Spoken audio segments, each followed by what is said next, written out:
Nous sommes au milieu du Pacifique, avec une expédition qui s'apprête à explorer les fonds marins jusqu'à des profondeurs où aucun humain n'est jamais allé, mais qui recèlent d'énormes gisements de ressources naturelles. Des matières premières indispensables à l'humanité. Les techniques d'extraction existent. Voici le Patania, le premier prototype de robot conçu pour collecter des minéraux en eau profonde. Il va être testé à plusieurs milliers de mètres de profondeur. Plusieurs scientifiques supervisent l'opération, car cette prouesse technique n'est pas sans danger pour l'équilibre fragile des écosystèmes marins. Est-il justifiable de prendre un tel risque ? Ça, ce sont en quelque sorte des batteries pétrifiées. Ces pierres contiennent tout ce dont on a besoin pour fabriquer une batterie. Il y a du manganèse, du nickel, du cobalt et du cuivre, dont on a besoin pour transporter l'électricité. Mais de nombreuses organisations écologistes comme Greenpeace se mobilisent pour empêcher l'extraction en mer profonde, le dernier endroit de la planète que l'homme n'a pas encore exploité. Mais cela pourrait bien changer.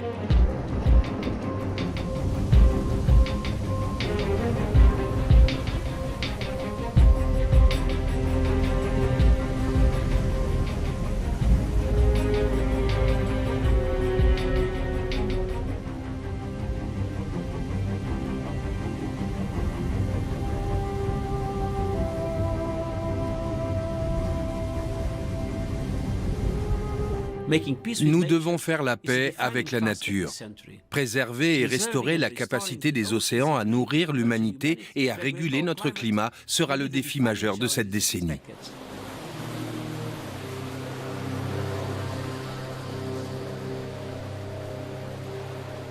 Les mers et les océans recouvrent 71% de la surface terrestre. Ils constituent le plus grand habitat naturel de la planète. Ils jouent également un rôle de régulateur thermique et de puits de carbone.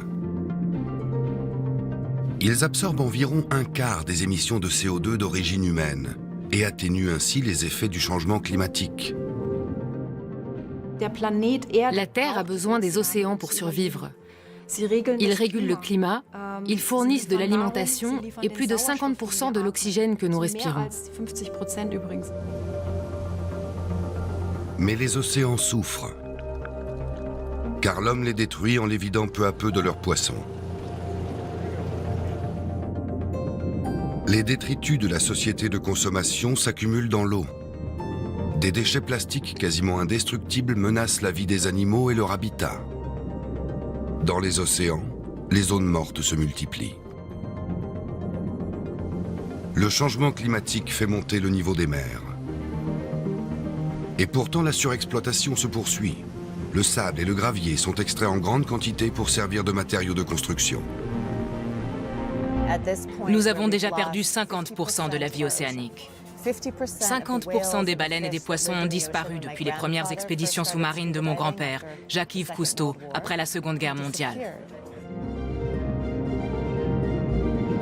L'homme se lance à présent dans l'exploitation de fonds marins encore inaccessibles et pratiquement inexplorés, où vivent des espèces animales et végétales dont nous ne savons presque rien.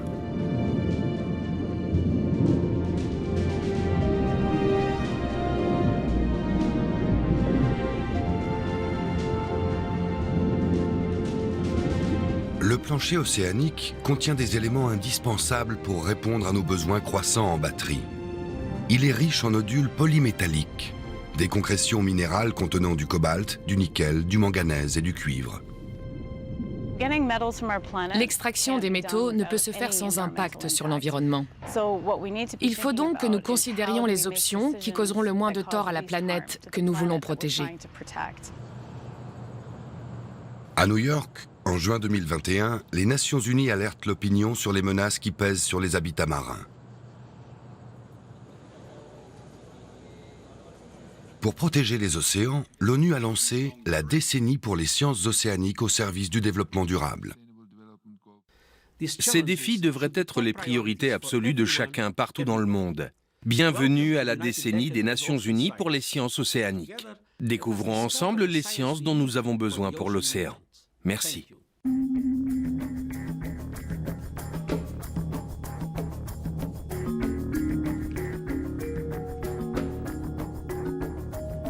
San Diego, mars 2021, en pleine pandémie de Covid-19.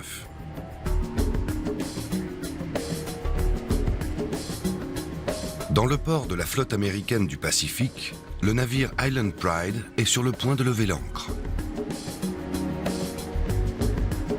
À son bord, l'équipage et ses passagers, une équipe de scientifiques européens, se préparent pour une mission d'un genre particulier. Pour la première fois, un collecteur de nodules polymétalliques d'un poids de 35 tonnes va être testé en situation réelle. Plusieurs membres du programme de recherche Mining Impact analyseront les dégâts causés sur les fonds de la mer par la mise en œuvre d'un tel engin. C'est un projet important qui doit nous permettre d'analyser l'impact environnemental d'un collecteur de nodules polymétalliques en eau profonde. Pour cela, nous avons à bord des scientifiques de différents domaines. C'est le premier test de ce genre et il aura lieu dans des conditions proches de celles qu'on pourrait rencontrer si l'exploitation minière en eau profonde devait devenir réalité. C'est une mission importante car les données et les observations effectuées ici serviront à développer les normes environnementales à mettre en place. C'est pour cela que nous avons tant de scientifiques réputés avec nous. En fait, nous avons un concentré de savoir-faire européen.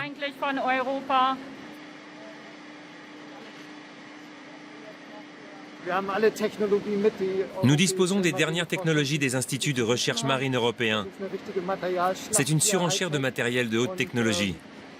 J'ai vraiment hâte que ça commence. De nombreux instruments et appareillages seront utilisés pour cette expédition. Comme cet engin appelé atterrisseur benthique, qui est en service depuis 25 ans. Cet engin ne sert pas à l'unir, mais à se poser sur le fond de la mer. La procédure est assez similaire. Il est équipé de capteurs et on le largue depuis le navire.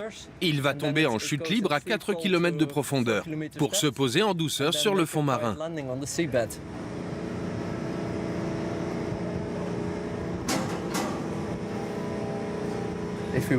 Pour déterminer l'impact de l'exploitation minière des fonds marins, une question qui préoccupe de nombreuses personnes, moi y compris, il faut effectuer des observations de bonne qualité.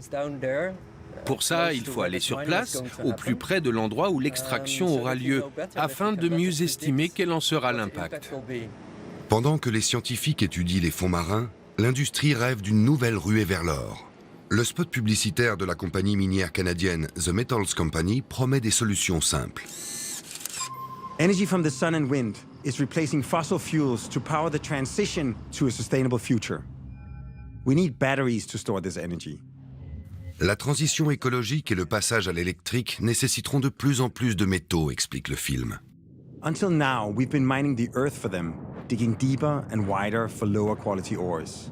Ces métaux, autrefois extraits au prix d'importantes dégradations, seront désormais collectés en mer à l'aide de robots modernes. But there's another way. Mais les choses sont-elles aussi simples ?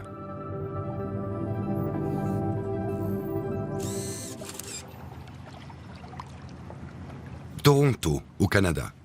C'est ici que vit Samantha Smith, responsable du développement durable de la compagnie minière belge GSR. Le prototype de collecteur de nodules polymétalliques qui sera testé dans le Pacifique a été conçu par cette société.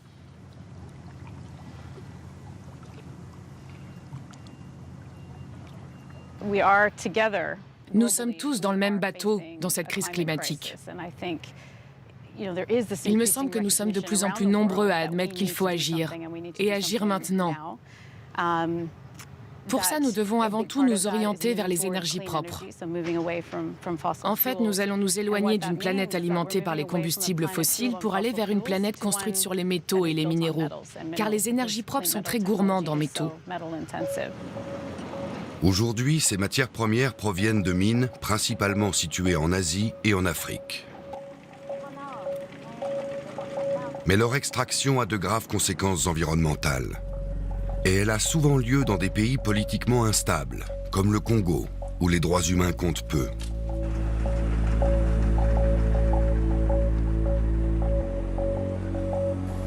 Elle entraîne aussi l'exploitation des mineurs qui travaillent au péril de leur vie et qui ne gagnent presque rien sur des métaux pourtant négociés à prix d'or. À en croire l'industrie, l'extraction en mer serait plus vertueuse. Plusieurs options s'offrent à nous. L'une d'elles est d'aller chercher ces métaux au fond des mers. De nombreuses raisons justifient un tel choix. L'une d'entre elles est qu'on évite la destruction des forêts, en particulier des forêts tropicales, comme c'est le cas quand on veut accéder au nickel. Aucun arbre n'est abattu pour extraire le métal qui se trouve au fond de la mer. Nul besoin non plus de déplacer des montagnes, ni de relocaliser des populations. Ce sont d'excellents arguments. Évidemment, cela ne signifie pas que nous allons plonger dans les profondeurs de la mer sans réfléchir. Il faut mener des recherches pour savoir comment procéder, tout en minimisant notre empreinte environnementale. L'exploitation minière en eau profonde est-elle réalisable sans générer de nouveaux problèmes? À San Diego, le navire Island Pride lève l'ancre, enfin. Covid oblige, tous les membres de la mission ont dû passer 12 jours de quarantaine dans un hôtel, puis 5 jours à bord, avec des restrictions sanitaires strictes.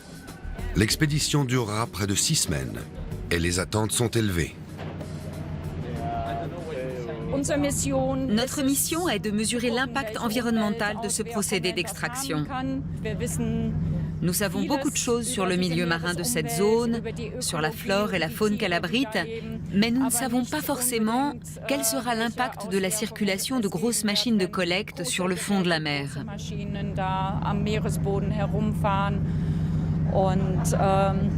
Nous sommes ici pour observer, mesurer et analyser tout cela de manière objective avec un souci de neutralité scientifique. Et à la fin, nous publierons les résultats de nos observations. L'expédition intéresse aussi bien les milieux scientifiques que l'industrie et le monde politique. Les observations récoltées peuvent en effet avoir d'importantes conséquences pour la transition vers l'ère des technologies vertes. C'est pour cela que la mission durera plusieurs semaines. C'est très agréable, parce que j'adore aller en mer. Je n'ai jamais fait une expédition aussi longue, mais ça va être intéressant. Il faut juste espérer que la météo sera de notre côté, qu'on aura beau temps. Non, vraiment, je me sens bien là. Le bateau a quitté le port. Les lumières de San Diego disparaissent peu à peu dans la nuit. L'Island Pride fait route vers des zones océaniques riches en ressources minières que certains États et certaines entreprises aimeraient exploiter dès à présent pour y extraire des matières premières. Dans l'océan Atlantique, à 600 km au large de l'Afrique de l'Ouest, se trouvent les 15 îles du Cap-Vert.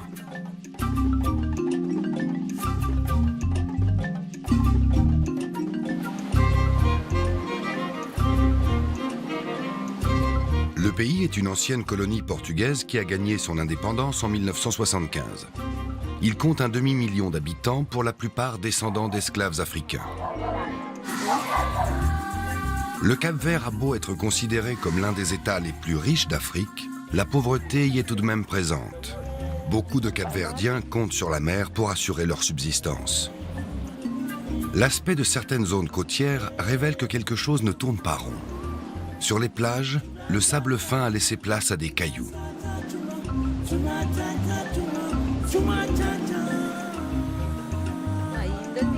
Nous avons rendez-vous avec Ana Veiga, de l'organisation écologiste Lantuna et une de ses collègues.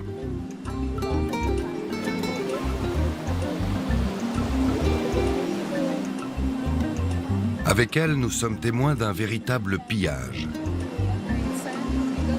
Un camion passe, chargé de sable prélevé sur une plage.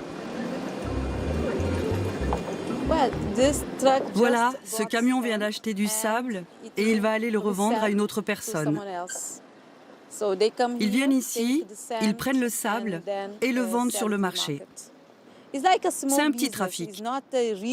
On n'a pas affaire à une grosse entreprise, mais il y a quand même plusieurs camions qui interviennent. Et comme vous pouvez le constater, il n'y a plus beaucoup de sable sur la plage. Et le peu qui reste va également être vendu.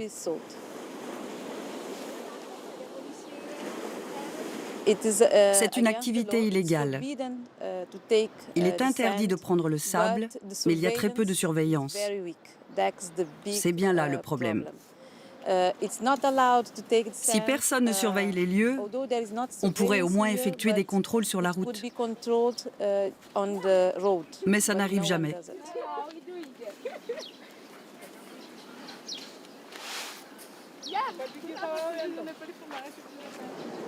Les deux jeunes femmes sont effarées. En retirant le sable des plages, ces personnes nuisent à la nature, mais aussi à leur propre cadre de vie.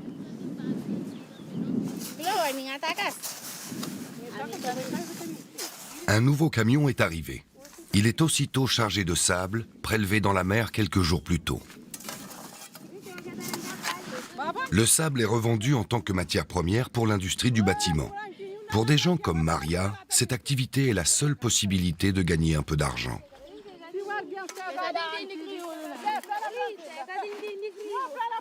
Mais le travail est pénible. C'est difficile et c'est épuisant.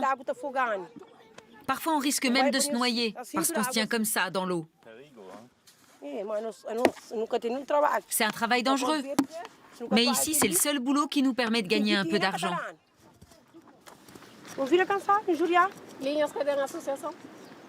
Anna et sa collègue engagent la conversation. Il y a quelques années, la baie de Ribeira da Barca était encore une plage de sable avec des dunes, dit cette dame. Il n'en reste plus rien.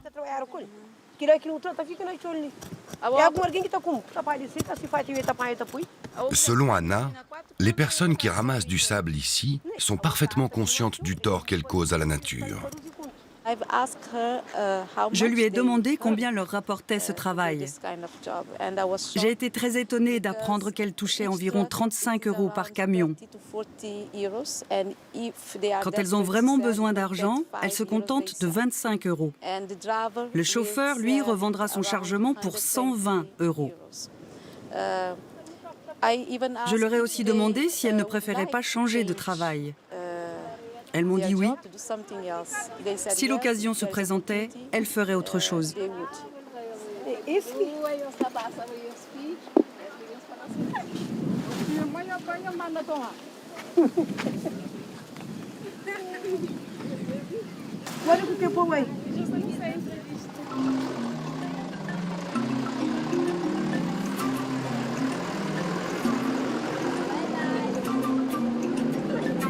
Depuis plusieurs années, du sable est prélevé dans les mers. Les plages disparaissent, et pas seulement au Cap-Vert. L'extraction a parfois lieu à petite échelle, comme ici, mais aussi avec de grands navires industriels dragueurs de sable. Les conséquences sont désastreuses. Les scientifiques et les écologistes dénoncent le phénomène depuis longtemps.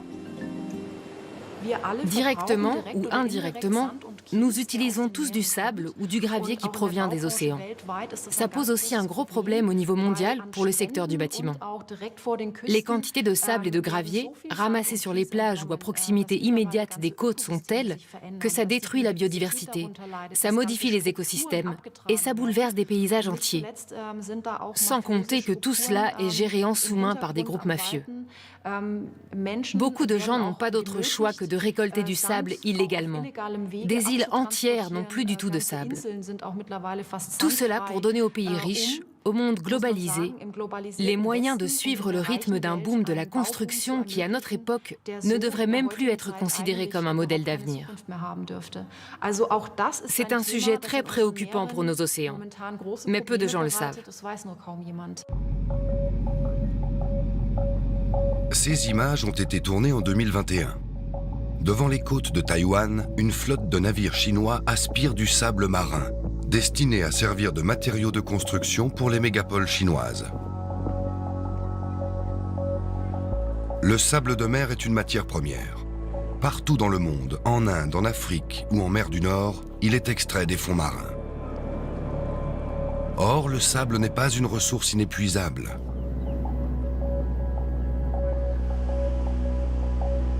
Selon une estimation, 40 milliards de tonnes sont extraites des mers chaque année, soit 2 fois plus que le volume de sable produit dans le même temps par la décomposition des coquillages et des coraux.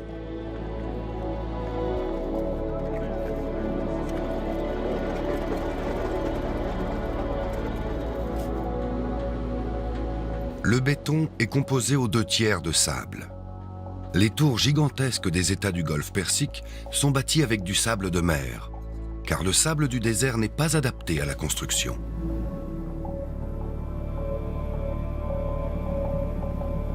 Le sable utilisé pour certains projets prestigieux, comme les îles artificielles de Dubaï, provient lui aussi de la mer.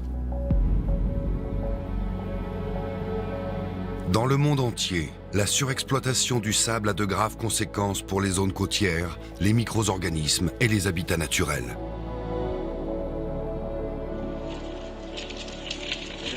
Des conséquences dont les habitants du Cap-Vert font actuellement les frais. Ici, une petite tragédie se joue sous nos yeux. Cette vidéo a été tournée avec un téléphone portable sur une plage du Cap-Vert par des membres de l'organisation écologiste Lantuna. C'est le moment de l'année où les tortues de mer reviennent sur les plages où elles sont nées pour y pondre leurs œufs. Mais elles ne trouvent plus de sable pour y creuser leur nid. « Que Dieu vous accompagne », leur crie-t-il. Seule solution, se réfugier dans la mer.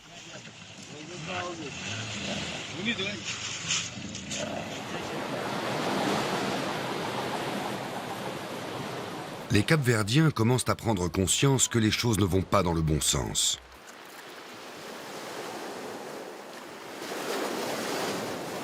Pourtant, la Cineia continue à remplir des seaux de sable prélevés sur la plage, et ce pratiquement tous les jours.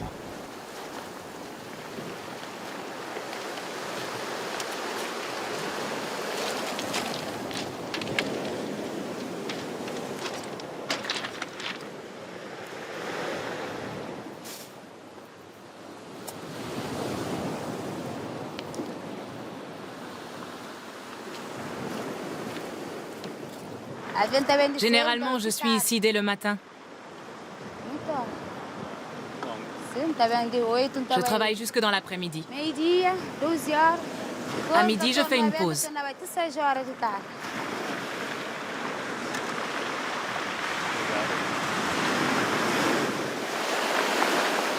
La Cineia nous dira aussi qu'elle ne fait pas cela par plaisir, mais parce qu'elle a besoin de travailler pour vivre et pour nourrir son enfant.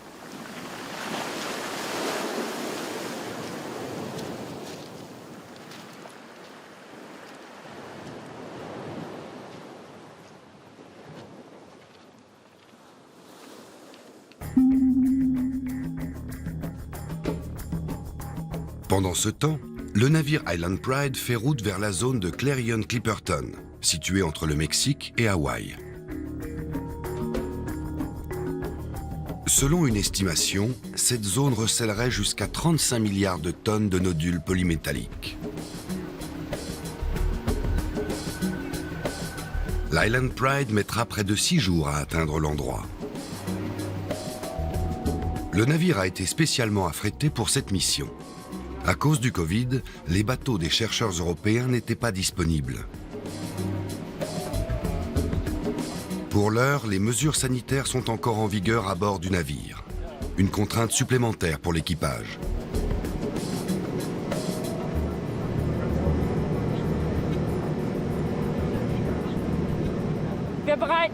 Nous sommes en train de préparer notre première sortie en mer. Il y a un peu de nervosité parce que nous ne connaissons ni le bateau ni l'équipage. Beaucoup de choses ne se passent pas comme nous en avons l'habitude. Sur les navires de recherche allemands, par exemple, les équipements sont déjà préinstallés.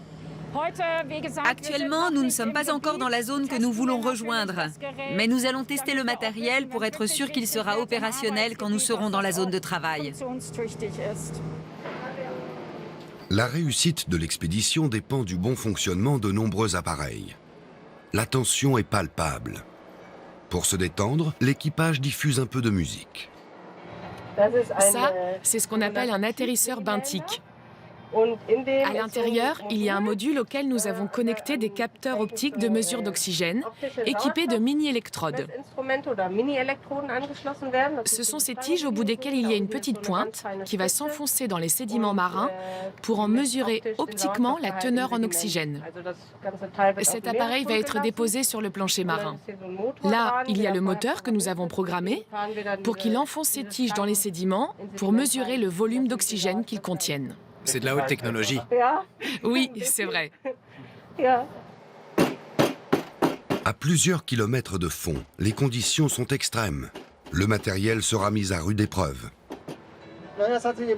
On s'est rendu compte que la teneur en oxygène des sédiments pouvait varier si on fait la mesure au fond de la mer ou au contraire ici à bord, sur des sédiments que nous aurions remontés.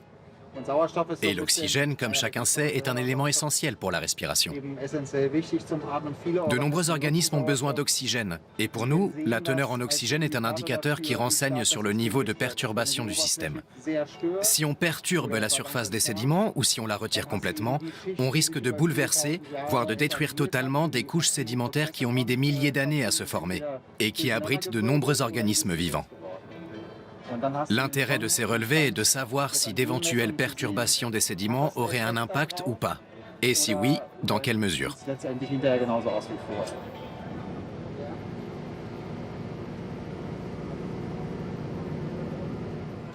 Comment ça va aujourd'hui? Nous voilà libres de faire ce qu'on veut. L'équipe se réunit pour le briefing quotidien. Aujourd'hui, il y a une bonne nouvelle. Les masques ne seront plus nécessaires. Après plusieurs semaines de quarantaine collective, toutes les personnes à bord ont été testées avec un résultat négatif.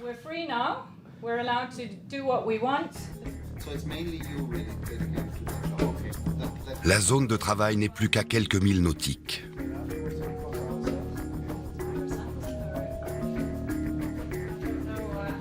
Nous sommes à mi-chemin entre Hawaï et le Mexique. Ici, c'est la Basse-Californie. Ici, c'est San Diego, le port dont nous sommes partis. Nous avons longé cette ligne noire. Notre zone de travail se trouve ici et il nous reste environ 25 milles nautiques à parcourir pour l'atteindre. Nous y serons dans 2 heures. L'Island Pride se dirige vers la concession d'exploration belge où aura lieu la rencontre avec le navire de la société minière belge GSR. Cette société s'apprête à tester le Patania, le premier prototype mondial de robot collecteur de nodules polymétalliques.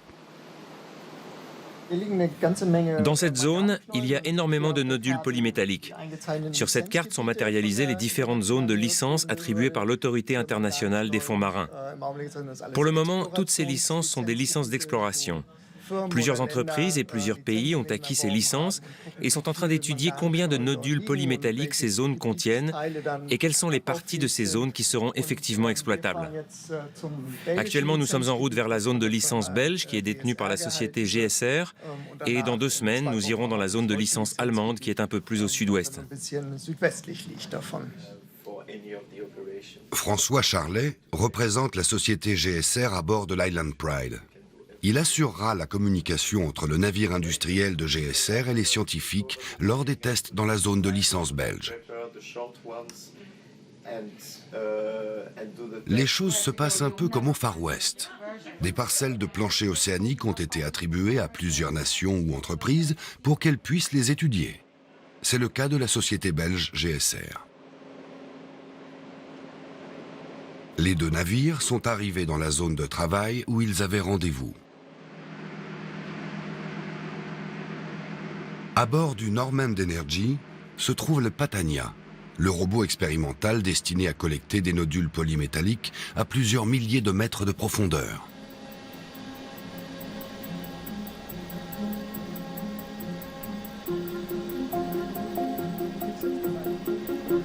La première plongée va pouvoir avoir lieu.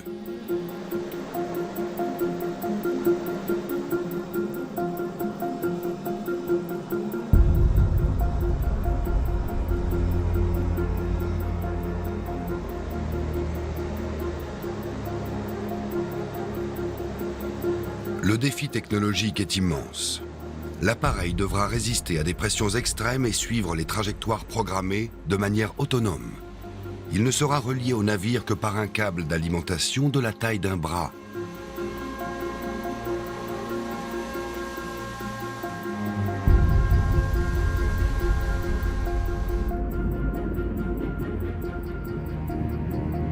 La société GSR travaille sur ce projet depuis plusieurs années. Elle a développé un modèle plus petit que le premier Patania, le Patania 2. C'est l'engin qui sera testé ici. Si l'essai est concluant, cet appareil pourrait bien être utilisé pour une éventuelle exploitation commerciale des fonds marins. Le Patania 2 est un collecteur de nodules dans les fonds marins. Pour faire simple, c'est un peu comme un gros aspirateur. Il a été conçu pour ramasser les nodules tout en laissant le maximum de sédiments en place. Il collecte les nodules et les dépose dans un conduit qui les ramène à la surface. Au départ, le Patania 2 déposait les nodules dans un bac situé à l'arrière. Une fois que ce bac était rempli, le Patania 2 les déchargeait dans un lieu de stockage provisoire à l'écart de l'endroit du test.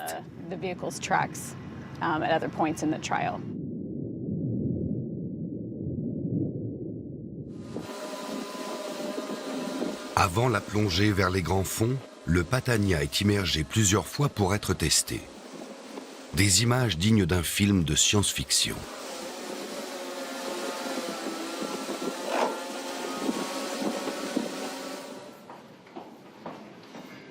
À bord de l'Island Pride, François Charlet est en contact permanent avec ses collègues de la société GSR.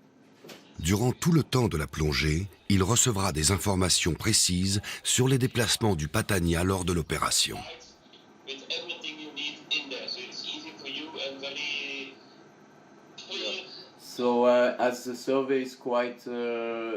Son rôle est de transmettre ces informations aux scientifiques pour écarter tout risque de collision entre leurs instruments de mesure et le Patania.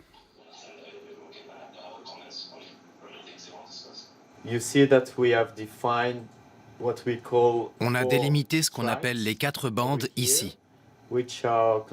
Elles sont constituées de 117 pistes.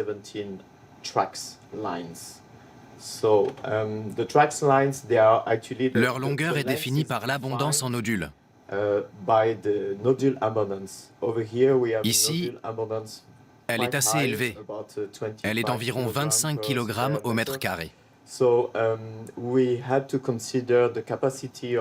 On a donc dû prendre en compte la capacité du bac situé à l'arrière du Patania.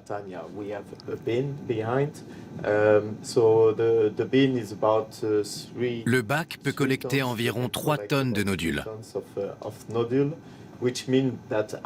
Ce qui signifie que tous les 15 mètres, on décharge les nodules sur une sorte de tas.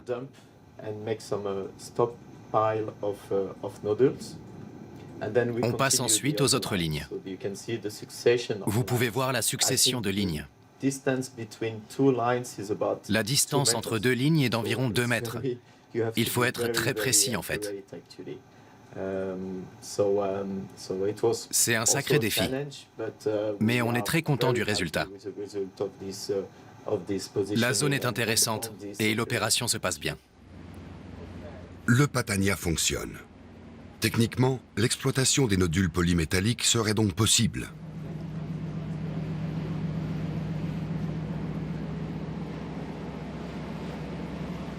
Mais quel serait le risque écologique d'une telle exploitation? Et pouvons-nous nous permettre de le prendre?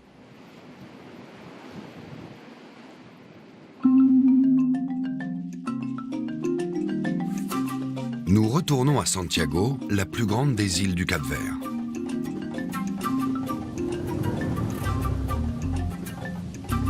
Sur certaines plages autrefois couvertes de sable, il ne reste plus que des galets.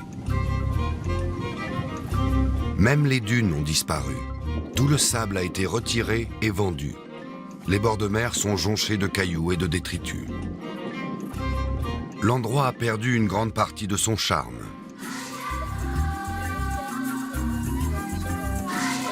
Le Cap-Vert abrite la 3e plus grande population au monde de Kawan. Cette tortue de mer figure sur la liste rouge mondiale des espèces menacées. Les kawans sont strictement protégés par la loi, mais l'extraction du sable perturbe leur reproduction et met leur survie en péril.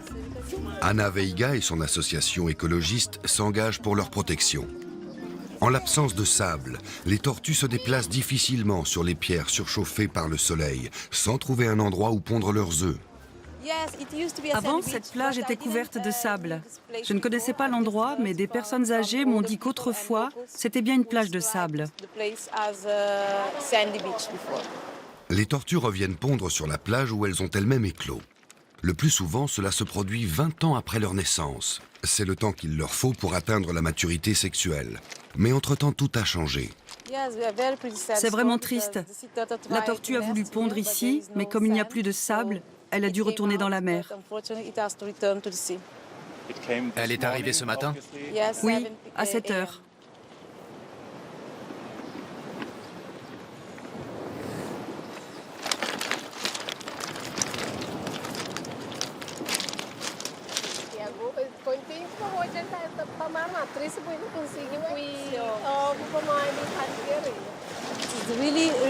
C'est triste. Un animal qui a vu le jour ici et qui a passé 20 ans ou plus en mer revient sur son lieu de naissance pour pondre et son habitat a été complètement détruit par les humains. C'est notre devoir de tenter de restaurer cet endroit afin d'œuvrer à la protection des tortues de mer.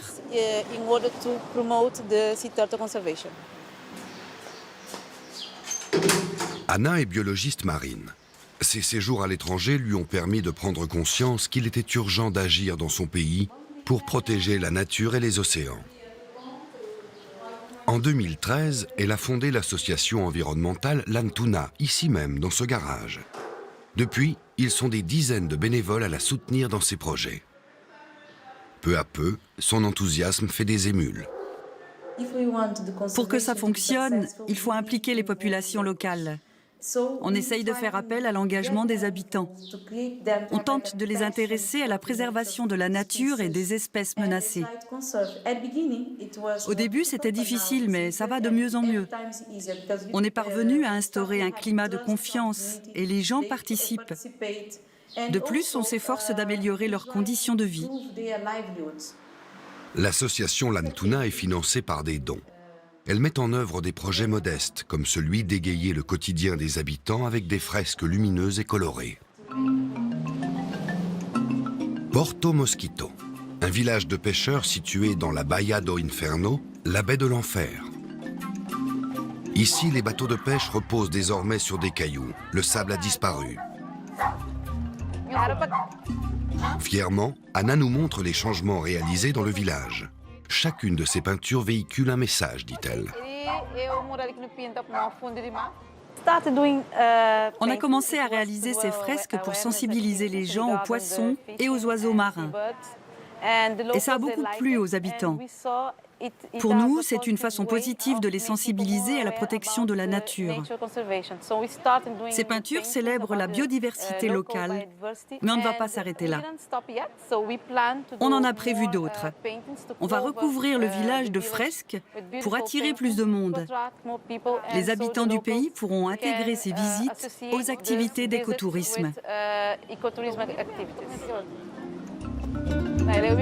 La flore et la faune des océans s'affichent désormais sur les façades des maisons, comme pour souligner l'importance de leur préservation.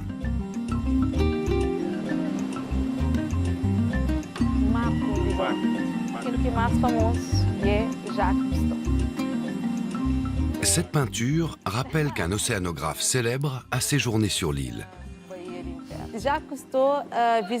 En 1948, Jacques-Yves Cousteau est venu dans la Baía do Inferno avec deux de ses collègues, Théodore Monod et Auguste Piccard.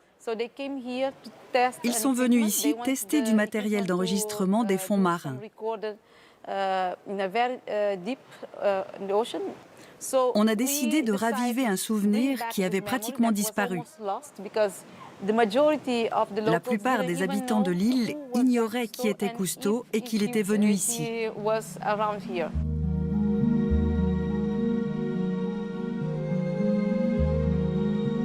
Explorateur, pionnier de la plongée sous-marine, réalisateur de documentaires, Jacques-Yves Cousteau, plus que tout autre, a fait découvrir le monde sous-marin au grand public.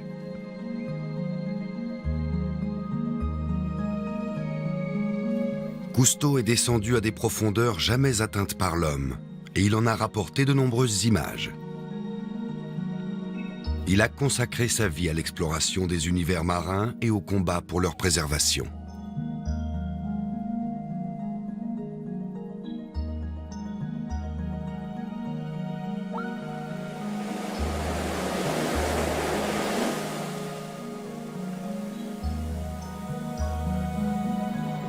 La côte atlantique, non loin de l'estuaire de la Loire.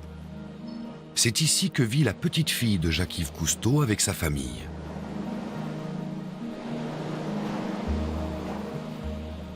Après la mort prématurée de son père, Alexandra Cousteau a passé presque toute son enfance auprès de son grand-père. Cela l'a marquée. Elle est préoccupée par l'état actuel des océans. Je pense que si nous continuons comme si de rien n'était, avec la surpêche, la pollution ou nos velléités d'exploitation minière en eau profonde, nos océans vont disparaître. Leur déclin ne fera que continuer. À un moment, on atteint un point de basculement où les dégâts deviennent exponentiels. Et là, on ne peut plus revenir en arrière. C'est comme avec le Covid, qu'on ne peut pas remettre dans une éprouvette. Le mal est fait. Une fois que les océans auront atteint ces points de basculement, le mal sera fait et il sera irréversible. Alexandra est son grand-père. Il lui a appris à plonger avant qu'elle ne sache marcher, nous dit-elle. Il lui a légué son amour pour les océans. Comme lui, elle est militante écologiste, réalisatrice de documentaires et lutte pour la préservation des océans. Son mari l'accompagne dans ce combat. Mais elle regrette son grand-père et sa capacité à faire bouger les choses.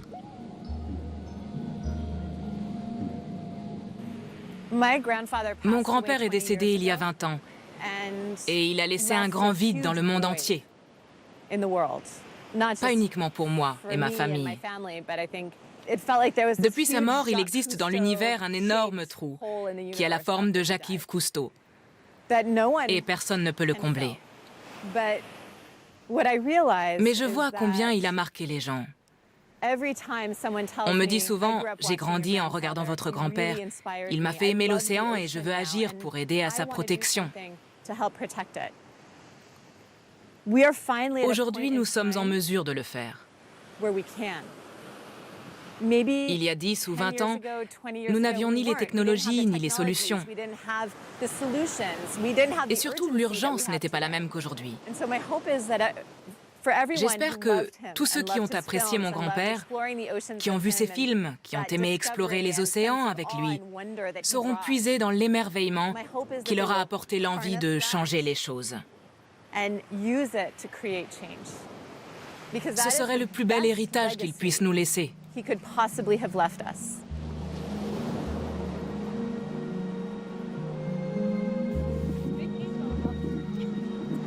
Au Cap-Vert, sur une plage où le sable n'a pas été retiré, Anna et ses amis ont créé un espace protégé où les tortues peuvent venir pondre leurs œufs. Ils ont aussi installé des panneaux d'information expliquant l'importance des océans et de la vie qu'ils abritent.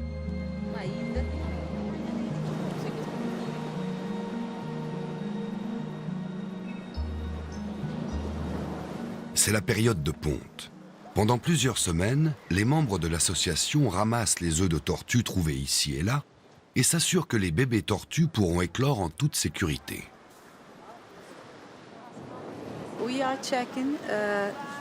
On est en train d'inspecter l'état d'avancement des œufs. On a transféré ici les nids qui étaient les plus menacés. Ça correspond à 147 nids. On va vérifier si les œufs sont sur le point d'éclore.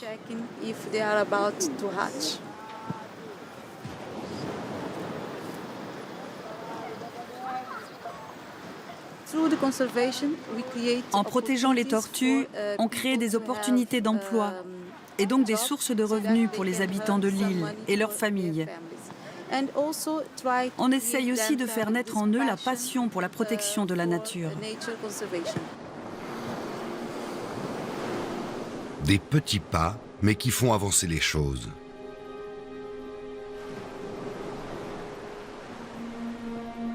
Nul doute que Jacques-Yves Cousteau approuverait ses efforts pour la préservation des océans.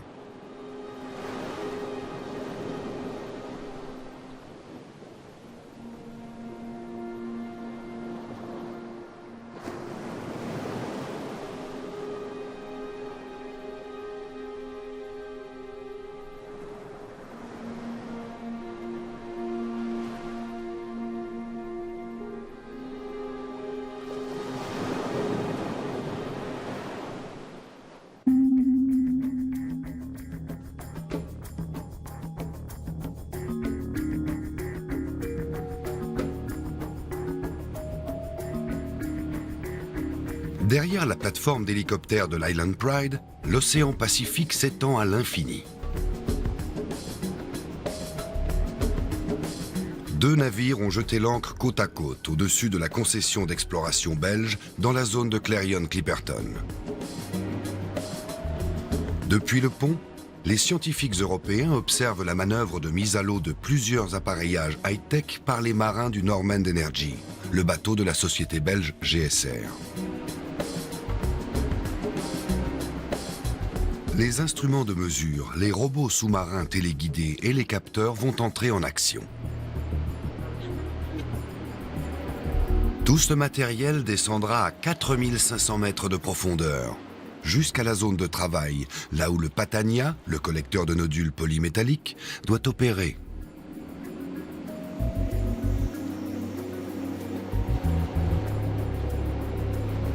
Les scientifiques sont ici pour étudier l'impact environnemental de cette opération.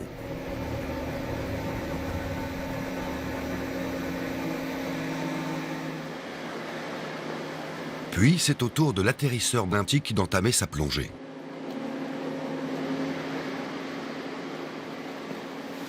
Cet atterrisseur n'en est pas à sa première expédition. Mais pour le chercheur néerlandais Henko de Stichter, cette sortie a une saveur tout à fait particulière. 90 minutes, 1.5 hours. C'est un petit pas pour votre atterrisseur, mais un grand pas pour la science, non? Oui, c'est un modèle assez ancien. Il a 25 ans. Il est déjà descendu souvent.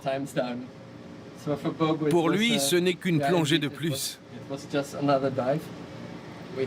On espère qu'il pourra enregistrer une partie du panache sédimentaire du Patania. Ce serait une nouveauté. Si ça marche, on aura accompli quelque chose d'inédit. 90. C'est juste ça? On avait 390. Après, c'était 10, puis 22, 31. 30. La descente se poursuit.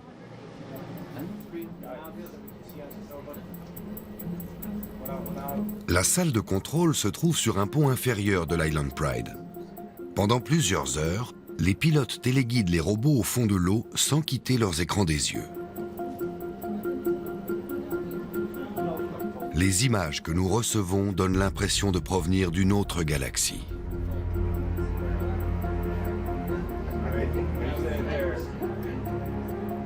C'est un endroit de la Terre que nous connaissons très peu. Ce que nous voyons actuellement, aucun autre humain ne l'a encore jamais vu. Et c'est assez impressionnant. À 4500 mètres de profondeur, une page de l'histoire de la science est en train de s'écrire. Une mission cruciale réalisée dans des conditions extrêmes. Nous sommes en train de déployer plusieurs capteurs océanographiques, c'est-à-dire des capteurs de turbidité et des capteurs de courant.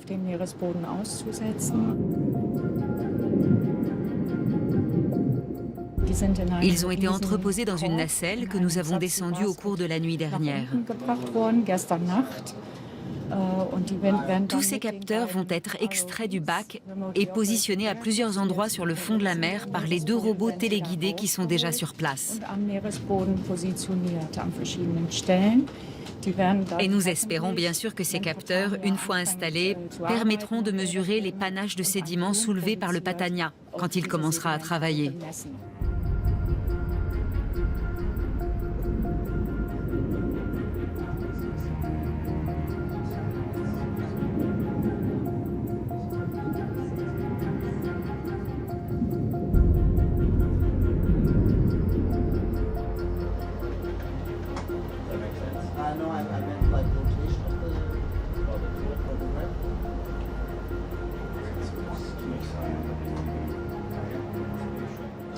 C'est un exercice de haute précision. Il faut savoir que le montage et le calibrage de tous ces capteurs nous ont pris plusieurs jours. Et dans ce genre de situation, si on ne les positionne pas correctement, ils risquent d'atterrir sur un nodule susceptible de les endommager avant qu'on ait eu le temps de faire nos relevés. Alors, quand on sait tous les efforts qu'on a déployés en amont, il y a de quoi être un peu tendu. Mais quand ça se passe bien, c'est super.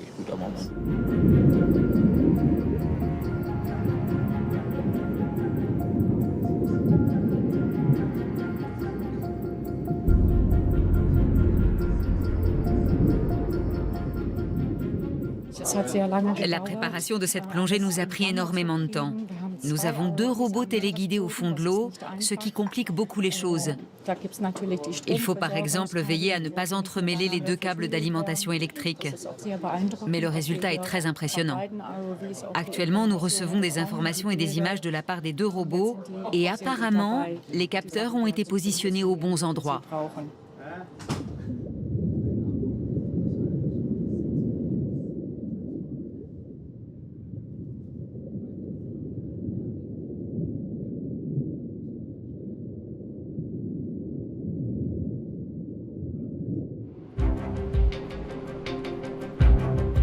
À l'horizon, une voile vient d'apparaître.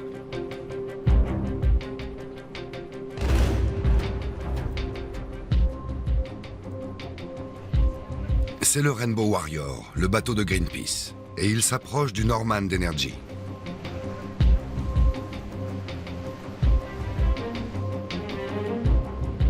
Sur l'Island Pride, un peu de nervosité s'installe.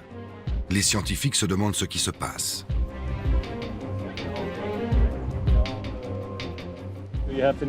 On a des infos sur ce qui se passe? Pas grand-chose, à part qu'ils sont en train de mener une action. Espérons qu'elle sera pacifique.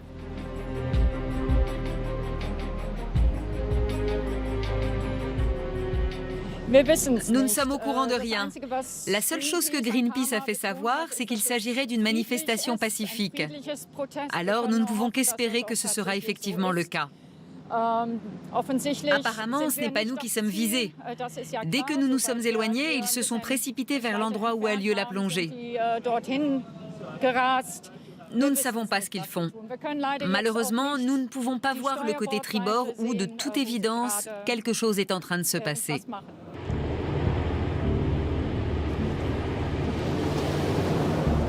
Mais les militants de Greenpeace filment eux-mêmes leur action.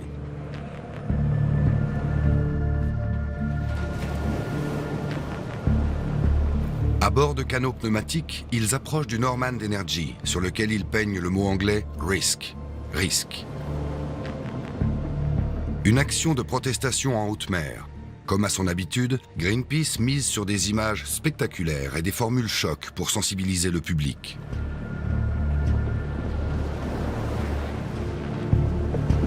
Pour l'organisation écologiste, l'exploitation commerciale des fonds marins est une erreur gravissime.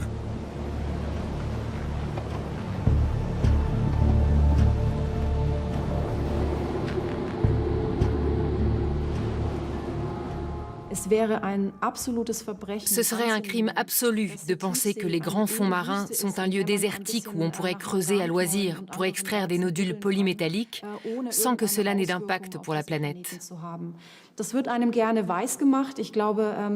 C'est pourtant ce qu'on nous dit. Et le fait est que beaucoup de gens ne savent pas que ces fonds marins regorgent de vie.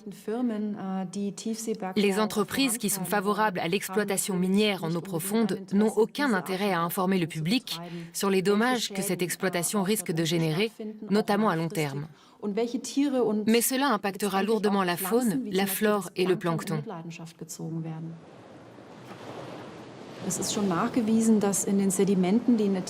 Il a été prouvé que les sédiments qui se sont déposés sur les fonds marins sur plusieurs milliers d'années jouent le rôle de puits de carbone. C'est-à-dire qu'ils retiennent du CO2 qui à l'origine était présent dans l'atmosphère. Donc, si on remue ces sédiments, le CO2 qu'ils contiennent risque d'être libéré dans l'eau, puis dans l'atmosphère.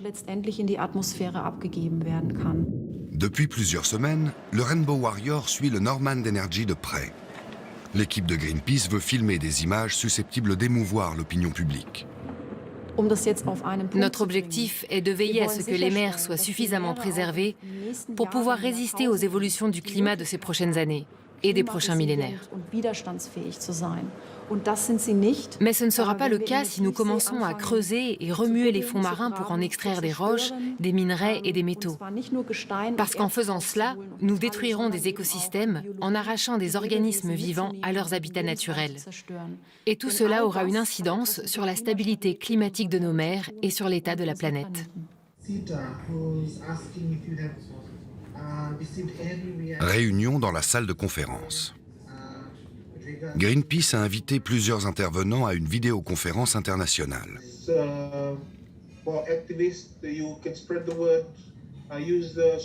L'ONG veut empêcher une future exploitation minière en eau profonde.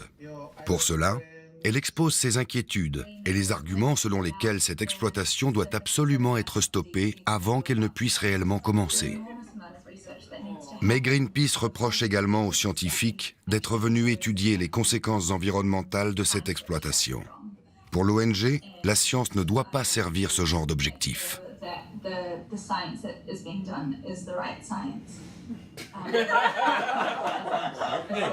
Les chercheurs s'indignent. Ils répondent qu'ils travaillent de façon objective et indépendante pour livrer des informations et des recommandations qui pourront servir aussi de base de travail aux associations écologistes. Mais ils ont invité des personnes comme Christian Bousseau. Tout à fait. Il n'est pas du tout indépendant. Non, mais c'est un vrai scientifique et il connaît le sujet.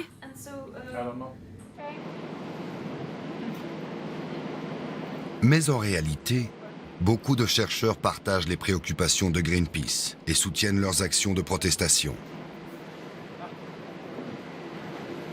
C'est un sujet très sensible. Et tout le monde a le droit de s'inquiéter et de manifester son désaccord. Notre mission à nous est d'essayer d'analyser les choses de manière objective. Et je pense que de ce point de vue, notre travail va dans le bon sens. Ceci dit, on peut effectivement se poser la question de savoir à quoi la science doit servir. Mais ça, ce n'est pas notre rôle. C'est celui des responsables politiques qui devront légiférer sur ces questions. Nous sommes là pour tenter de comprendre ce qui pourrait se passer si un tel engin venait à se déplacer sur les fonds marins.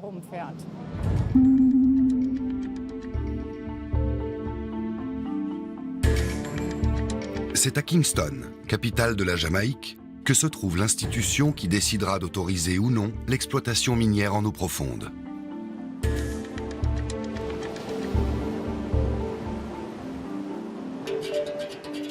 L'AIFM, l'Autorité internationale des fonds marins, a été fondée en 1994 par l'ONU. Et elle a un pouvoir décisionnel sur de nombreuses questions.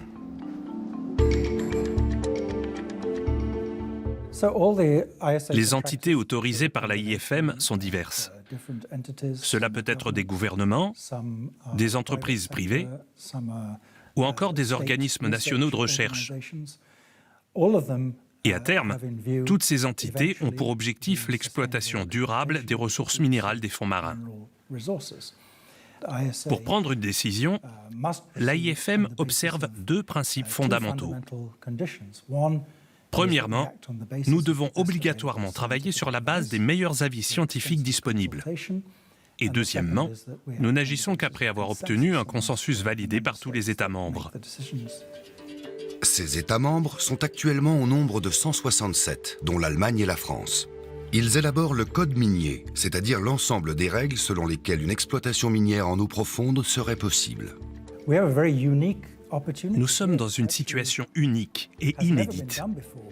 Nous assistons à l'émergence d'une nouvelle industrie qui ne sera lancée que lorsque des réglementations auront été mises en place.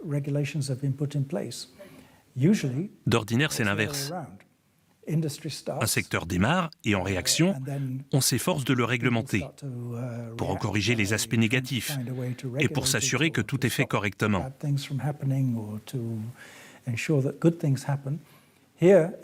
Mais là, nous sommes dans la position de faire les choses correctement avant même de commencer.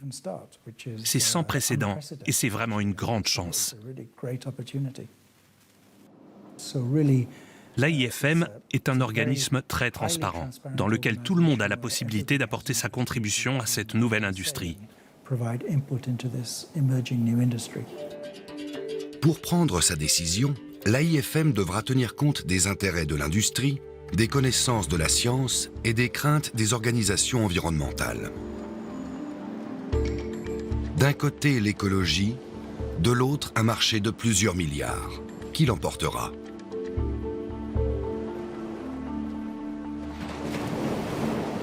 L'Island Pride a jeté l'ancre dans la zone de Clarion-Clipperton, un secteur aussi vaste que l'Europe. Plus de 35 milliards de tonnes de nodules polymétalliques reposeraient ici, au fond de l'océan. Un trésor immense, dont l'extraction ne se fera pas sans perturber les fonds marins.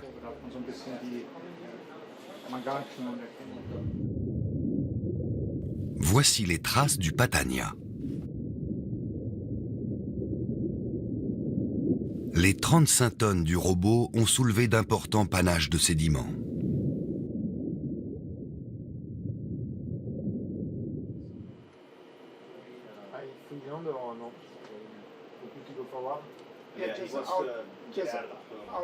Quelles seront les répercussions sur l'environnement ?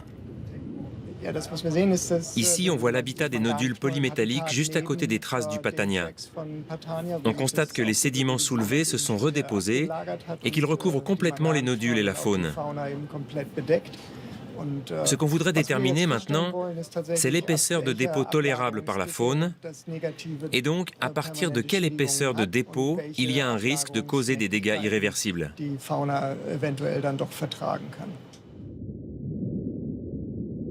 Ces images donnent l'impression qu'une tempête de neige s'est abattue sur les fonds marins et sur les organismes qu'ils abritent.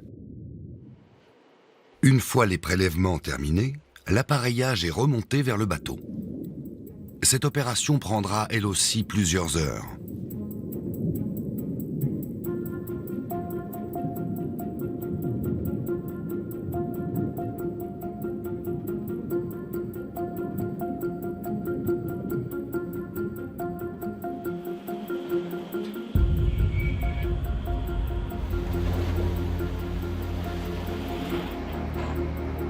Les chercheurs sont impatients de connaître les résultats des prélèvements. Mais de nombreuses données ne seront connues que dans plusieurs mois, après analyse des échantillons par les laboratoires des instituts européens.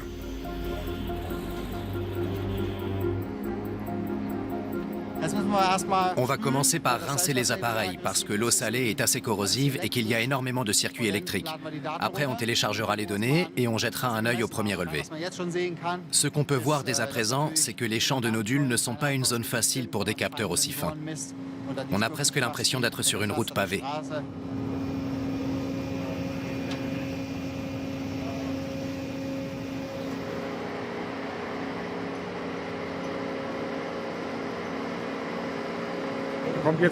On est en train de remonter le carottier qui nous rapporte un échantillon de fond de mer de 50 cm sur 50 cm. C'est un carré de sol de 40 cm d'épaisseur, composé de sédiments et d'une fine couche de nodules au-dessus. Le passage du Patania a soulevé un panache de sédiments qui s'est probablement redéposé entre-temps. Du moins, c'est ce qu'on suppose. Et en principe, les nodules qu'on a remontés devraient être couverts d'une fine couche de sédiments.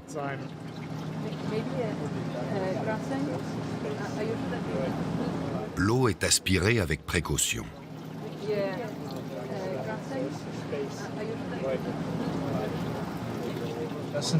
Voilà les nodules polymétalliques. On voit qu'ils étaient effectivement couverts de sédiments. Mais comme il y a beaucoup de mouvements dans l'eau, les sédiments ont disparu. Mais ce n'est pas tellement grave, parce qu'il faudra de toute façon retirer les sédiments des nodules pour pouvoir collecter les organismes qui y vivent.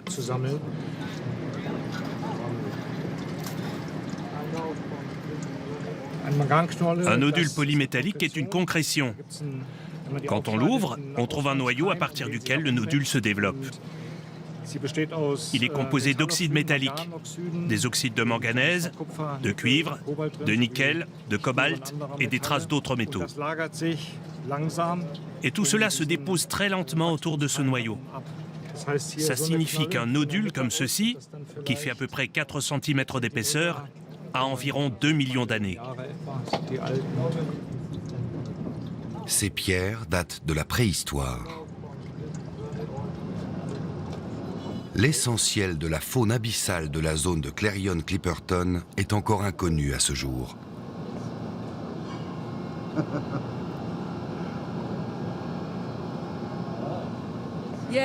C'est un beau spécimen d'oursin.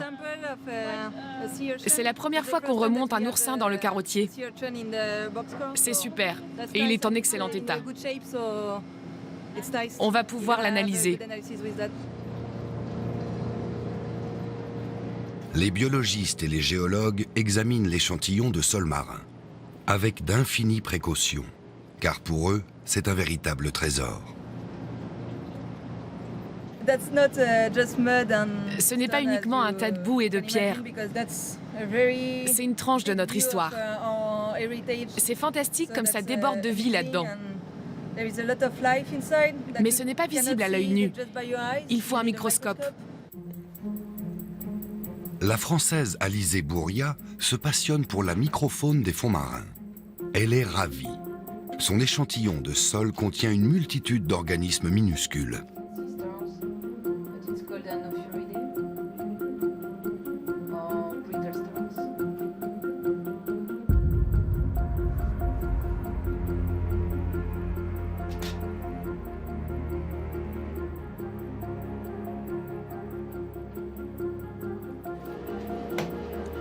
À bord, plusieurs laboratoires ont été installés pour différents types d'analyses. Ici, nous sommes dans la chambre froide. Tous les prélèvements seront étudiés en détail. L'analyse de la structure et de l'activité des communautés microbiennes dans les échantillons de sédiments est effectuée par Batuhan Yapan, un chercheur turc. Tout au long de l'histoire, nous avons exploité la nature avant de savoir quels dégâts cette exploitation générait pour la nature et pour nous. Mais là, c'est formidable. Vu nos modes de consommation, nous allons avoir besoin de ces matières premières. Mais cette fois, nous pourrons peut-être limiter notre impact sur la nature et utiliser ces ressources de manière plus durable et plus respectueuse de l'environnement. Personnellement, je préférerais qu'on consomme moins. Je n'achète pas un téléphone tous les 2 ans, par exemple.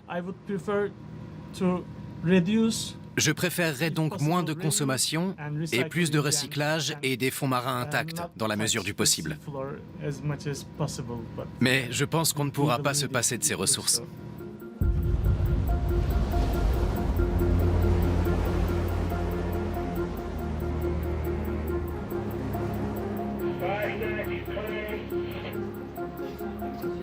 La biologiste Tania Stratman a rejoint le poste de contrôle. Elle est venue observer les explorations des robots qui se déplacent sur les fonds marins à la recherche d'organismes de plus grande taille.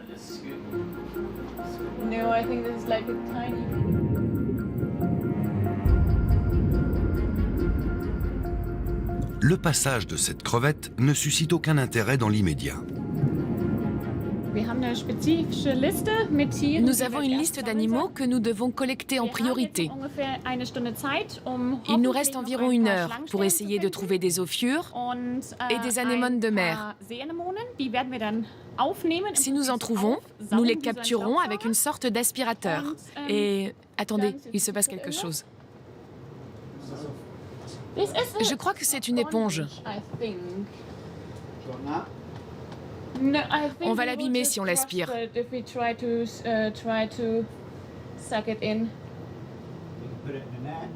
Oui, avec le filet. C'est une excellente idée. Cette anémone de mer intéresse beaucoup Tania.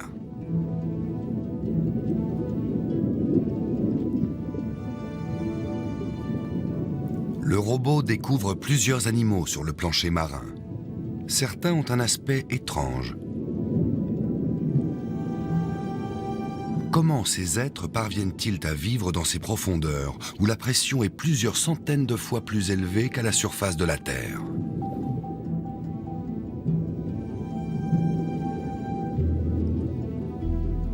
Un concombre de mer. Le robot l'aspire rapidement.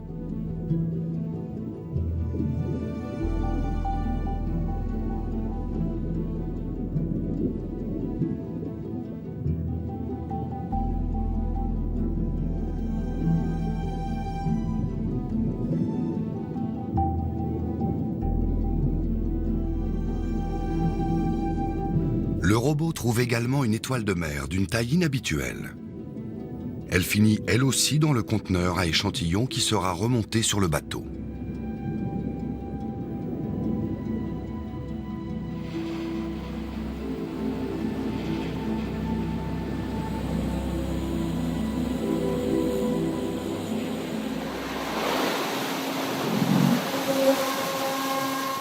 Quelques heures plus tard, le robot a terminé sa recherche d'êtres vivants et retourne vers la surface.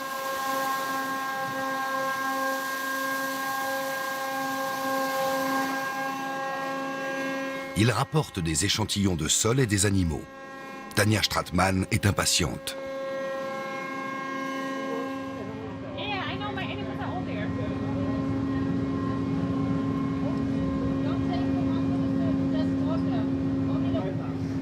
C'est vraiment magnifique. Je vous présente Daimar. Pourquoi êtes-vous si contente? On a trouvé un concombre de mer, mais je crois que je suis la seule à me réjouir. Je vais l'emporter dans la chambre froide. Ma collègue le disséquera demain matin. Il bouge encore? Non, il ne supporte pas la différence de pression et surtout le changement de température, qui est de plus de 20 degrés. Il meurt lors de la remontée. Bas les pattes, ils sont à moi. Pour tous les scientifiques présents à bord, le fait d'avoir sous les yeux des êtres provenant des grands fonds marins est une expérience particulière. Comment vous le trouvez? Il est magnifique. Quelle créature étrange. On dirait qu'elle vient d'un autre monde. C'est génial!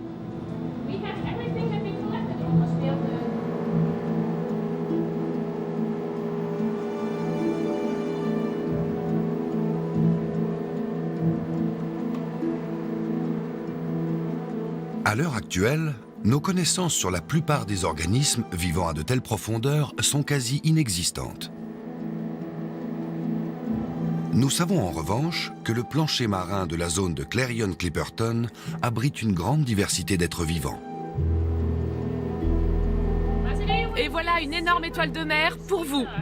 Certains experts pensent même que les fonds marins, malgré l'environnement hostile qu'ils constituent, abritent une plus grande diversité d'espèces que la terre ferme. Avec un peu de chance, Tania Stratmann vient peut-être de découvrir une espèce inconnue jusqu'ici.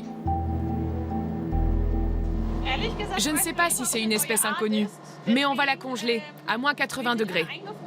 Pour que mes collègues de l'Institut Senckenberg puissent déterminer s'il s'agit d'une espèce encore inconnue ou si c'est simplement une espèce que moi, je ne connais pas encore. Il se peut qu'elle n'existe que dans les grands fonds. Je ne sais pas. Ce soir, l'équipe de l'Island Pride a des raisons de se réjouir.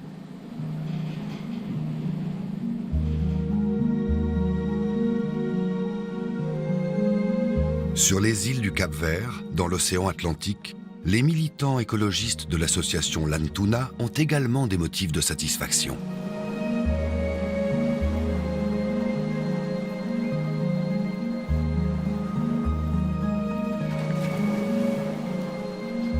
Les tortues marines pondent leurs œufs de nuit, durant les mois d'été.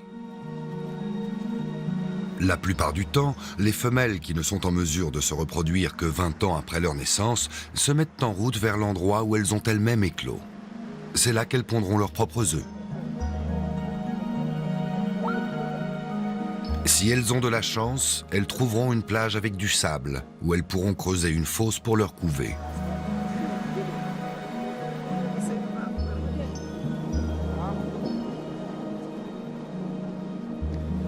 En cette saison, les bénévoles de Lantuna sont sur place toutes les nuits. Ils déterrent les œufs à peine pondus pour les emporter vers leur centre d'élevage protégé et les mettre à l'abri des prédateurs, des humains et des animaux errants. Sans cette initiative, la disparition des plages de sable hypothéquerait fortement la capacité des tortues à se reproduire. Pratiquement tous les soirs, les membres de l'association sont témoins de moments extraordinaires comme celui-ci. Une fois éclos, les bébés tortues sortent peu à peu de leur nid de sable.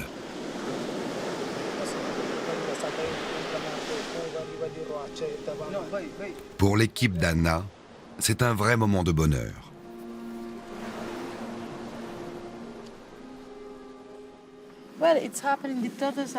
Ça y est, les œufs sont en train d'éclore. Vous pouvez voir les bébés tortues. On va faire quelques tests pour voir s'ils sont assez vigoureux.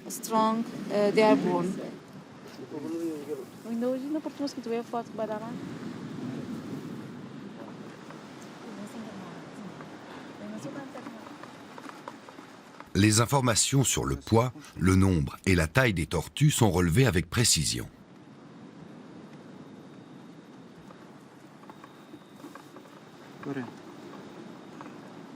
Anna et son équipe les emportent jusqu'à la mer pour leur éviter de rencontrer des prédateurs terrestres. Il y en a combien? 28 là-dedans.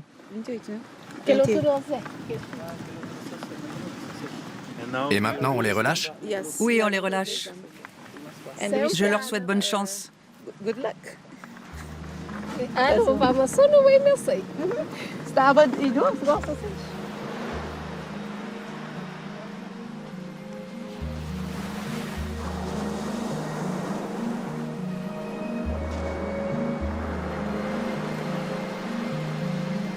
Sans les efforts et l'implication d'écologistes comme Anna et son équipe, les tortues des îles du Cap-Vert seraient dans une situation nettement plus préoccupante qu'actuellement.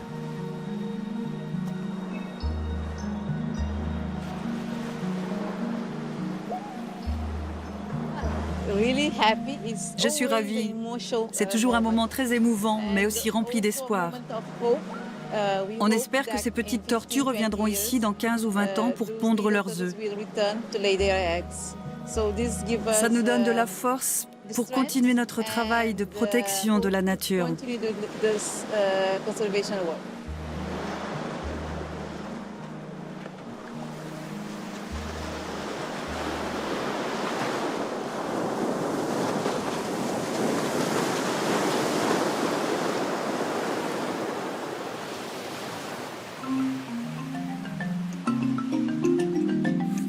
Mais Anna est consciente que pour améliorer la santé des océans, beaucoup de choses restent à faire. L'extraction du sable sur les plages a aussi des conséquences sur la vie marine à proximité des côtes. Les poissons ont de moins en moins de sources de nourriture et d'espaces de reproduction. Le produit de la pêche diminue. Les pêcheurs sont contraints de sortir de plus en plus loin. Mais au moins, nous dit fièrement Anna, les gens d'ici pratiquent une pêche durable. Pas de chalutage de fond, pas de lignes de plusieurs kilomètres de long, pas de prises accessoires. Ici, on pêche uniquement ce dont on a besoin. La plus belle prise de la journée. Un thon de cette taille nourrira plusieurs familles. Ce genre de pêche ne fait aucun tort aux océans. Mais ailleurs, de véritables drames se jouent sur les mers. Selon l'Organisation mondiale de l'alimentation et de l'agriculture, 1/3 des populations de poissons sont surexploitées. Les grandes flottes de navires de pêche industriels sont littéralement en train de vider les océans. Les quotas de capture fixés par les politiques n'ont pas les résultats espérés. Une armada de navires-usines chinois sillonne le monde. Les bateaux restent en mer pendant plusieurs mois et transbordent directement leurs prises vers des cargos.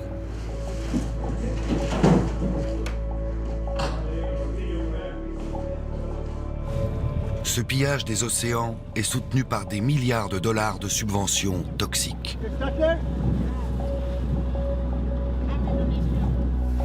Des navires chinois comme celui-ci se sont spécialisés dans la capture des poulpes, attirés par une forte luminosité durant la nuit. Ces navires naviguent notamment dans l'océan Indien ou croisent au large de l'Amérique du Sud. Ces lumières au large des côtes de la Patagonie ont été photographiées depuis l'espace. Il s'agit des traces lumineuses de navires chinois chassant le poulpe. La plupart du temps, les autorités sont impuissantes. Il n'y a quasiment pas de contrôle et personne n'est habilité à intervenir en dehors des eaux territoriales nationales. Durant l'été 2021, Greenpeace a passé plusieurs mois dans l'océan Indien pour collecter des preuves témoignant de la surpêche et de la pêche illégale. Les filets dérivants ont fait leur réapparition alors qu'ils avaient été interdits par les Nations Unies il y a 30 ans. Pourtant, il y a à peine quelques mois, nous avons pu trouver que des kilomètres de filets avaient été déployés dans l'océan Indien. Ce sont de véritables murs de la mort. Ils sont faits en filaments extrêmement fins, souvent en nylon, et ils ne sont pas visibles par les poissons et par de nombreux autres animaux. Ces filets sont suspendus dans les mers, sur des kilomètres de long et sur des profondeurs très importantes. Et ils emportent tout ce qui flotte. C'est-à-dire pas uniquement les espèces ciblées, comme le thon ou l'espadon, mais aussi des tortues, des dauphins, des baleines, des requins, des raies, et de nombreux autres animaux qui ne figurent pas sur la liste des poissons à pêcher et qui constituent ce qu'on appelle les prises accessoires.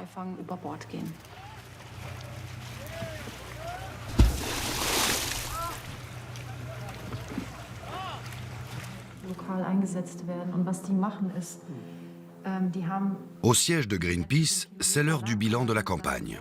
Les militants savent que la haute mer s'apparente souvent à une zone de non-droit.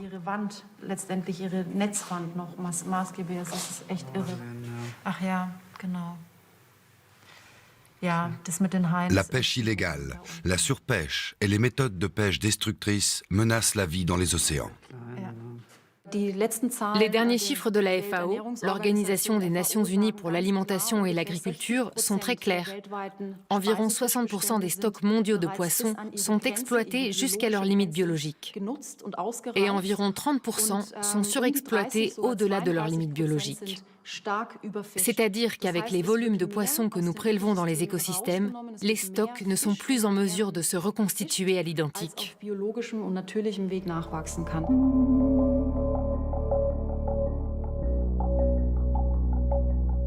Avec la surpêche, les stocks ne se régénèrent plus.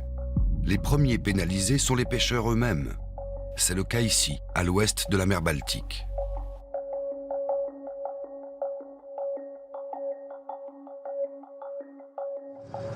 Près de Kiel, au nord de l'Allemagne, une entreprise familiale de pêche essaie de trouver des solutions susceptibles d'assurer l'avenir des petits pêcheurs allemands. Allez, en route. C'est parti. Une étude a fait apparaître que le cabillaud a pratiquement disparu et que le hareng est menacé.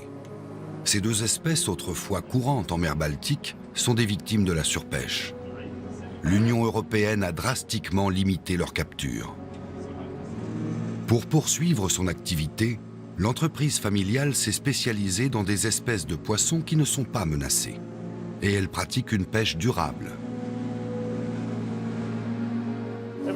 Dans la famille, on est pêcheur depuis toujours, depuis la nuit des temps. C'est une passion, et c'est le meilleur métier qui soit. Regardez ça, la liberté. Et puis il fait beau. Pas de stress et personne qui vous casse les pieds.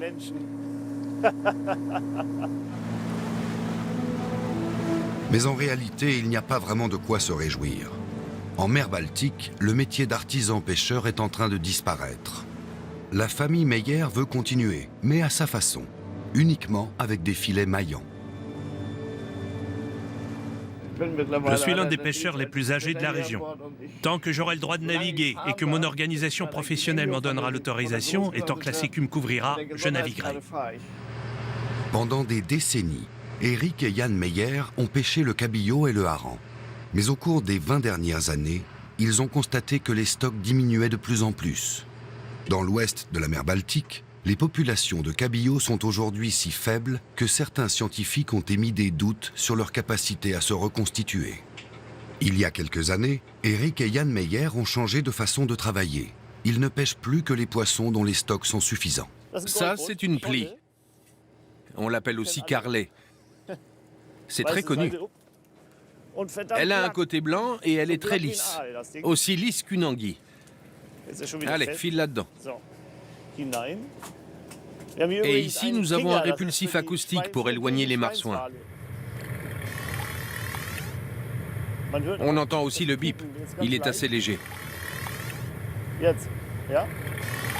On en a un ici, un au milieu et un autre à l'extrémité du filet. Il en faut un tous les 200 mètres.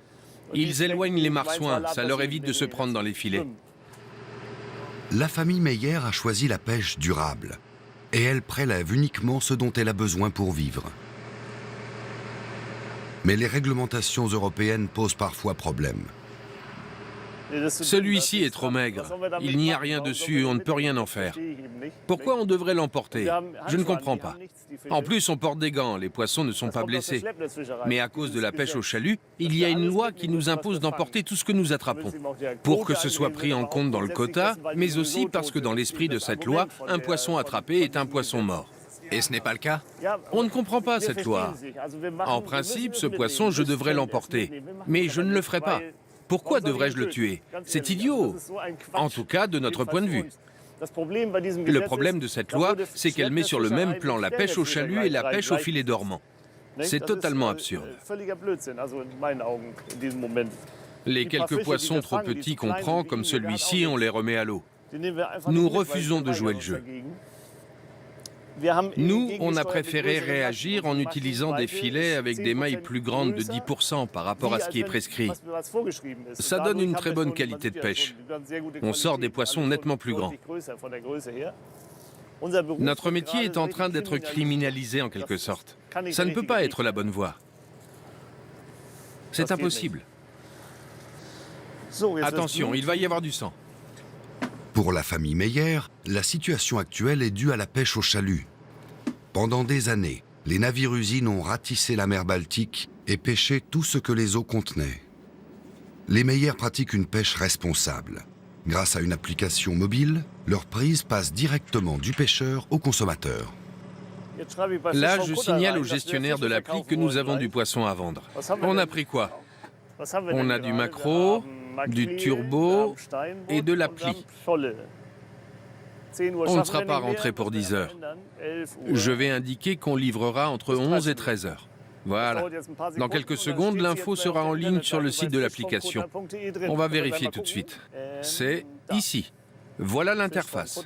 Je rafraîchis et voilà notre adresse de livraison. Schönberg, rue du Cimetière, c'est là qu'on va. Maquereau, turbo, pli, jusqu'à 13 heures, c'est en ligne. Pour bien faire, c'est très simple. Il faut consommer ce qu'on trouve là où on vit, même s'il n'y a que des pommes de terre et du chou. Au moins, ça permet de sauver la planète. Et on n'aurait plus besoin de tous ces immenses porte-conteneurs. Est-ce qu'on en voit un? Oui, il y en a un là-bas. Ils promènent leurs cochonneries à travers le monde. Mais on peut très bien manger les produits locaux. En plus, ils sont excellents.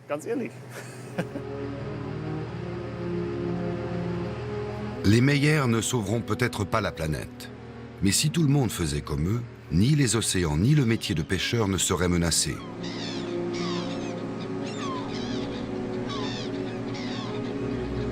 Après la Seconde Guerre mondiale, le Land du Schleswig-Holstein comptait 3000 entreprises de pêche opérant en mer Baltique.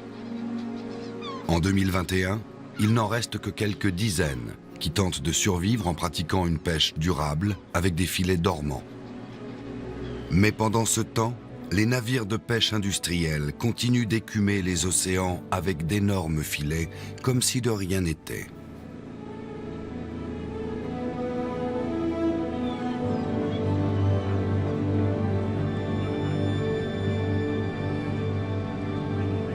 Les Meyer sont pêcheurs depuis 8 générations. Ils savent que leur profession ne pourra être sauvée qu'avec les méthodes qu'ils ont choisies.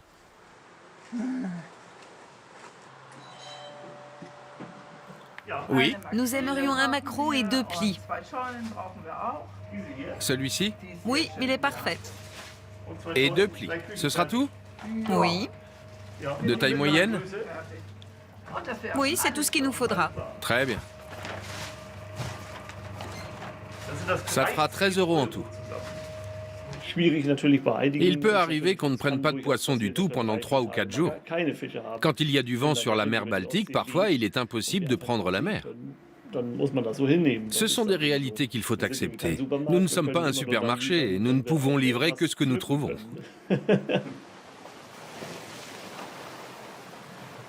Mais si les stocks de poissons sont menacés, la santé des océans l'est tout autant.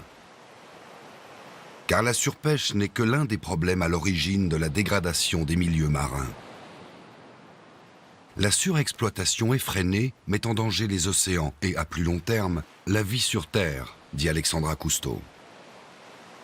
La petite fille de Jacques-Yves Cousteau rappelle que les mers représentent 71% de la surface de la Terre, qu'elles produisent la moitié de notre oxygène et qu'elles absorbent d'énormes quantités de CO2.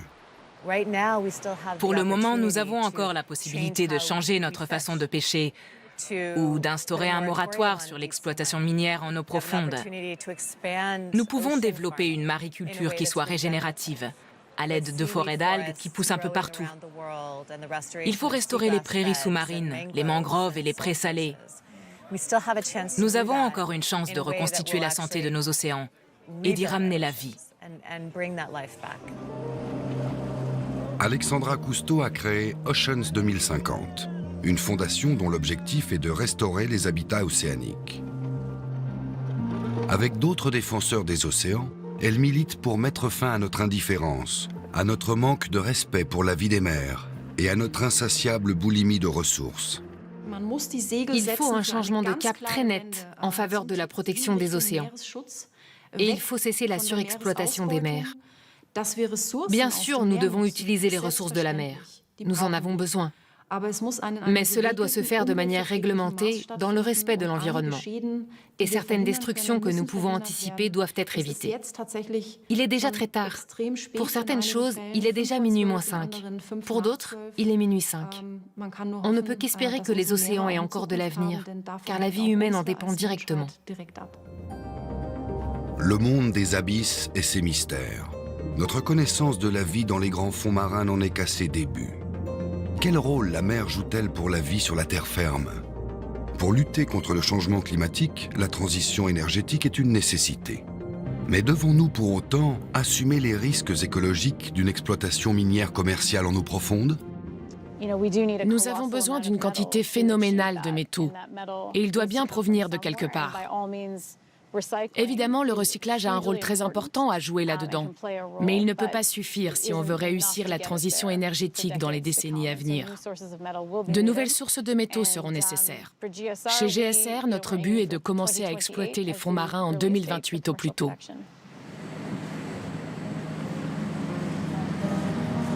Après plus de 5 semaines d'expédition dans les fonds marins, le voyage de l'Island Pride touche à sa fin. Pour les scientifiques, après les tests, les mesures et les observations, vient l'heure de la réflexion. De nombreux résultats ne seront connus que plus tard, une fois que les relevés auront été exploités en laboratoire. Mais les chercheurs savent d'ores et déjà que l'exploitation des fonds marins sera difficile à empêcher. Je pense que ça finira par se faire. L'humain a envie de progrès, il a envie de croissance. Tout le monde a envie d'un niveau de vie élevé et il est légitime que l'ensemble de la population mondiale puisse y avoir accès. Pour cela, nous aurons besoin de métaux. Et donc, les entreprises continueront à faire des forages et à tout mettre en œuvre pour parvenir à exploiter ce trésor.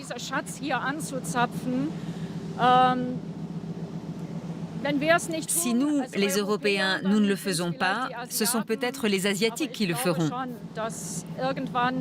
Mais je suis convaincue que tôt ou tard, l'exploitation minière des mers aura lieu. Ce sont des questions que notre société va devoir se poser. Avons-nous le droit d'endommager les fonds marins sur le long terme, sur plusieurs générations? Voulons-nous assumer de détruire ces milieux naturels? Ce sont des surfaces immenses qui sont concernées.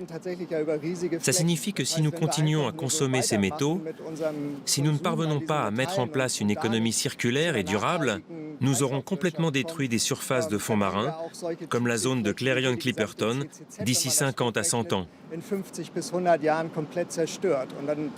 On parle d'un périmètre de 3000 km sur 1000.